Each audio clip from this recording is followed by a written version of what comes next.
திரு Velmurugan MLA, பாமகவில் இருந்த MLA, உனக்கெல்லாம் எவ்வளவு குண்டி தேதி இருக்கும்.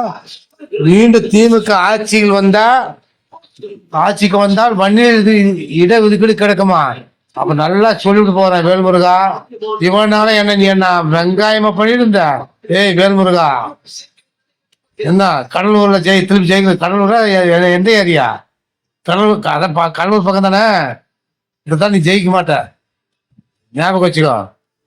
ஏயா மீண்டும் திமுக ஆட்சிக்கு வந்தால் வன்னியர்களுக்கு இடஒதுக்கீடு கிடைக்குமா? ஏய் 4 வருஷமா ஏமாத்திட்டாங்க வேல்முருகா. அட பாவி துரோகி, நீ வன்னியர்களுக்கு இடஒதுக்கீடு கொடுக்க திமுக ஒட்டிக்கிட்டு இது போட்டு ஒரு எம்எல்ஏ வந்த இந்த தான் நீ ஜெயிக்க முடியாத வேல்முருகா. வாய்ப்பு நம்ம கம்மித்தான் முருகா.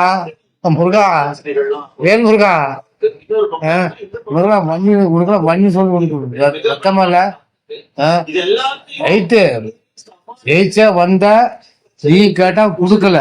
நான் 4-5 வருஷமா குடுக்கல. அவங்க ராமதாசன் போனாரு, அன்புமணி போனாரு, தரம் சொல்லி ஏமாத்திட்டாரு. யாரு? ஸ்டாலின் ஐயா அவர்கள். நீ இப்ப என்னங்கிறனா, மீண்டும் திமுக ஆட்சிக்கு வந்தால் வன்னியர்களுக்கு இட ஒதுக்கீடு கிடைக்குன்னு சொல்றீங்க. எதை வச்சு இதை சொல்றது? எதை வச்சா நம்புறது? அட பாவி துரோகிகளா வேல்முருகா. ஒரு தொகுதிக்கு ஜெயிக்கிறதுக்கு நீ பொய் புத்திரம் பேசுறியா? திமுக மீண்டும் ஆட்சிக்கு வந்தா வன்னியர்களுக்கு இடஒதுக்கீடு கிடைக்காது.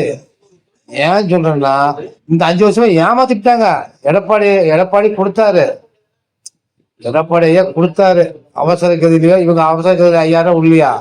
அது இவங்க அவசர கதியில 5000 கொடுத்தாங்க. அவசர கதியில் விடுறாங்களா? அது மாதிரி அவரு கொடுத்தாரு. கோர்ட்ல போய் பறிச்சுக்கிட்டீங்க. என்ன பண்ணீங்க? அன்புமணியை ராமதாஸ் போய் கேட்ட போட்டு தரையா உங்களுக்கு உறுதியா கொடுக்குறேன், தரவுகளை வச்சு கொடுக்குறேன், முன்னாள் நீதிபதி அப்படின்னு சொல்லி விட்டு காலத்தை கழிச்சுட்டு போயிட்டாங்க. இப்ப கடலூர் எந்த தகுதி தெரியல. அது வேல்முருகன் நம்பாளு.